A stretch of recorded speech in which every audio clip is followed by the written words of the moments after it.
안녕하세요. 얼마 전 있었던 일로 이야기를 하나 풀어보려고 합니다.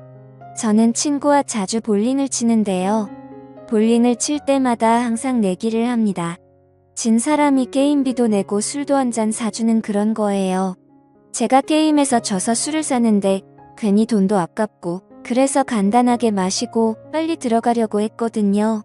근데 그날따라 좀 기분이 좋아서 많이 마셨는지 마신 후 헤어지려던 찰나에 갑자기 친구가 제 옷깃을 붙잡으며 자기 집에서 2차나 하자고 하는군요.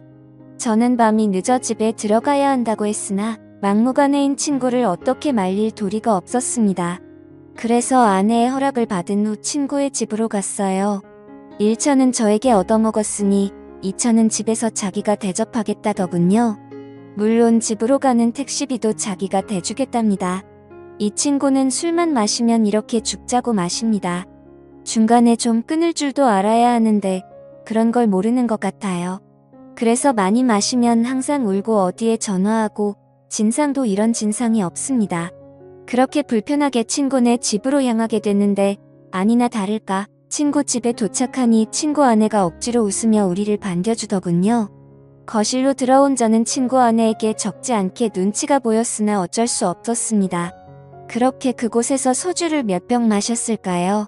친구는 술에 취해 쓰러졌고 저는 친구 아내의 안내를 받아 제 친구를 침실로 옮겼습니다. 그래도 다행히 오늘은 별 진상을 안 부리고 이렇게 곱게 자는 걸 보니 괜히 고마운 마음도 들었습니다. 저는 친구 아내에게 폐를 끼쳐 미안하다고 했지요. 그러자 친구 아내는 역시 자기 남편을 이렇게 잘 챙겨주는 사람이 저밖에 없다면서 고맙다는 말을 했습니다. 저를 믿으니까 한 번씩 이렇게 노는 것도 충분히 이해할 수 있다고 하더군요.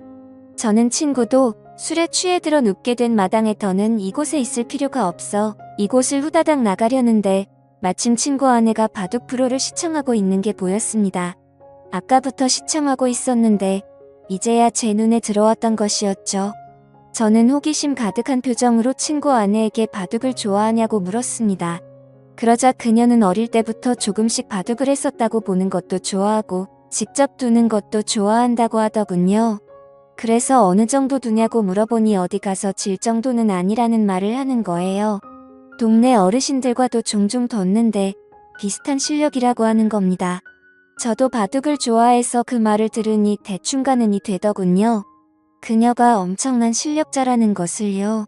한 번은 제가 어릴 때 한창 바둑 기사가 되겠다며 학원을 다니다가 자신감이 차올라서 탑골공원 쪽 어르신들에게 도전을 해본 적이 있습니다. 지금 생각해보면 참 아찔한 도전인데 당시에는 이 정도는 해도 될 줄 알았어요. 근데 그 공원에 시간이 남아 돌아서 서성이는 것 같은 그 어르신들이 사실은 엄청난 바둑 실력자들이더라고요.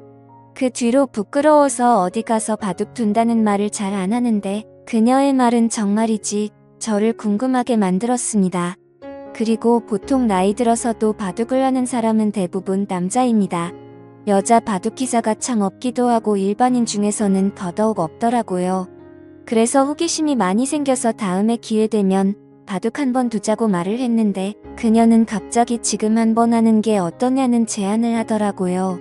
저는 이 늦은 밤에 민폐라고 생각해서 여기를 1초라도 빨리 나가려고 했던 찰나인데 지금 바둑을 두자는 친구 아내의 제안을 얼떨결에 받아들이게 되고 그렇게 게임을 시작하게 됐습니다. 저와 친구 아내는 바둑판을 서로 마주보고 앉아 척도를 바둑판에 찍었습니다. 바둑판 맞은편에 앉아있는 그녀는 그다지 눈빛이 매섭지 않았습니다. 흡사 바둑 경험이 6개월 정도 되어 보이는 그런 초보자처럼 보였습니다. 눈빛만 봐도 상대방이 고수인지 하수인지 어느 정도 감이 오지 않습니까? 하지만 제가 봤을 때 그녀는 하수의 눈빛을 가지고 있었어요. 그래서 저는 괜히 그녀를 도발한다고 내기 바둑을 두자고 했습니다. 그러자 그녀는 한쾌히 내기 바둑을 승낙했고 아무래도 친구의 아내이다 보니까 돈 내기를 하는 것은 좀 예의가 아닌 것 같아서 그냥 가볍게 소원 들어주기를 했습니다. 그렇게 저와 친구 아내는 바둑을 두는데 술을 들면 들수록 감탄이 나왔습니다. 저에게 싸움을 거는 것처럼 보였고 한 수 물러나고 방어를 하는 것처럼 보였으나 매섭게 공격을 하면서 들어오는 그녀의 스타일이 너무나도 매력적이었습니다. 아주 유연하고 다채로운 수를 두더군요.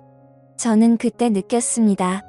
이 정도 실력자면 동네 어르신들과 한 번쯤 자웅을 겨뤄볼 만한 사람이라는 것으로 확실히 초반에는 제가 많이 불리했습니다. 그녀의 눈빛에 방심을 많이 하기도 했고 술도 많이 먹어서 집중이 잘 안 됐거든요. 그러나 그녀의 공격을 몇 번 맞다 보니 술이 확 깨버렸습니다. 초반에 불리한 전세는 조금씩 역전을 하는 듯이 보였습니다. 학창시절 바둑부회 학원까지 다녔다는 장점을 내세워 후반으로 갈수록 친구 아내를 거칠게 밀어붙였습니다. 아마도 그날 바둑을 둔 게 최근 10년간 제가 가장 많이 집중을 한 시간이었던 것 같아요. 그만큼 저도 상대방의 실력에 맞춰서 진심을 다해서 뒀습니다. 위 지역은 확실히 제가 불리했으나 아래 지역을 다 먹게 되면서 제가 이기는 방향으로 게임이 흘러갔지요. 그랬더니 친구 아내의 미간이 찌푸려지며 마지막으로 두려던 제 돌 하나를 빼앗아서 자기 골짜기 사이에 넣더니 바둑판 위에 올릴 수 있으면 올려보라며 못한다면 자기가 이긴 거라며 막무가내로 때를 쓰더군요. 하는 짓이 어찌나 귀엽던지 제 투박한 손은 아무렇지 않게 깊숙한 골짜기에 빠진 바둑돌을 집어들었으나 그녀의 소원이 뭔지 궁금했던 저는 깔끔하게 패배를 인정했습니다.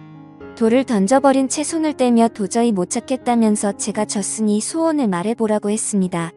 그녀는 민망하다며 얼굴을 붉히다가 제 얼굴을 보지도 못하더니 자꾸만 자신을 뚫어지게 쳐다보는 제 눈빛에 수줍어하는 표정으로 이렇게 말하더군요. 그녀의 소원은 좀 뜬금없었습니다. 갑자기 제가 시간이 되면 술이나 한 잔 사달라는 거였습니다. 저에게 호감을 표하는 게 아닌가 싶어서 기대하는 마음으로 다음날 친구 아내를 만나 술을 마셨습니다.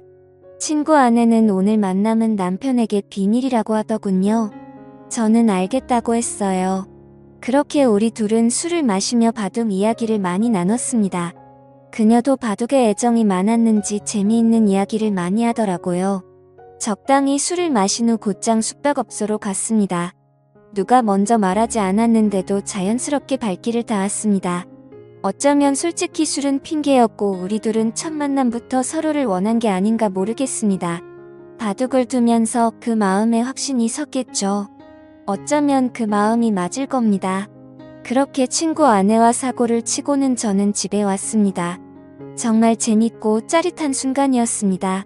그렇게 며칠이 지난 후에 자꾸만 친구 아내가 생각나더군요. 이럴 줄 알았다면 그때 친구 아내 연락처라도 알아둘 걸 그랬다며 혼자 아쉬워하고 있었습니다. 저는 고민하다가 친구 아내가 너무나 보고 싶어서 3일 만에 친구에게 전화해 너희 집에서 술이나 마시자고 했습니다. 친구는 좋아하더군요. 어쨌건 저는 친구와 친구 집에서 술을 마시며 중간에 합석한 친구 아내와 셋이서 재밌게 놀았습니다. 그러자 친구 아내가 그러더군요. 저번에 진 내기 바둑에 관한 복수를 해야겠다고 말입니다. 그렇게 저와 그녀의 두 번째 대국이 시작됐고 저와 친구 아내는 친구가 보는 앞에서 진지하게 바둑을 두었습니다. 친구는 바둑에 취미가 없던지 기나품을 내뱉다가 자야겠다며 안방으로 들어가더군요. 바둑은 아무래도 한 게임이 시간이 좀 길다 보니 친구가 지루해하는 것도 충분히 이해는 갑니다. 그러나 지금 이 자리에서 대국을 물을 순 없죠. 끝까지 싸워야 했습니다. 저와 친구 아내는 아랑곳하지 않고 바둑판만 집중했습니다. 그런데 그 짧은 기간 동안 얼마나 연습했던지 그것도 아니면 질 수 없는 전략이라도 짜고 나왔던지 친구 아내가 너무나 잘 두더군요. 저는 손에 들고 있던 마지막 돌 하나를 제 앞주머니에 넣으며 이걸 빼서 바둑판 위에 저를 대신해 둘 수 있으면 진짜 인정하겠다고 했지요. 그러자 친구 아내는 거리낌 없이 이를 실행했고 저는 아쉽게 패배했습니다. 깔끔한 저의 완패였습니다. 도저히 방법이 떠오르지 않더군요. 그녀는 어린 아이처럼 바둑을 두었습니다. 쉽게 꺾이지 않고 그렇다고 욕심을 내지 않으며 아주 순수한 마음으로 바둑을 두는 게 느껴졌습니다. 잡생각이 많은 어른들은 놓을 수 없는 그런 수를 놓으며 저를 이겨버린 거예요. 저는 소원이 있으면 말해보라고 했지요. 이번에도 내기 바둑이었거든요.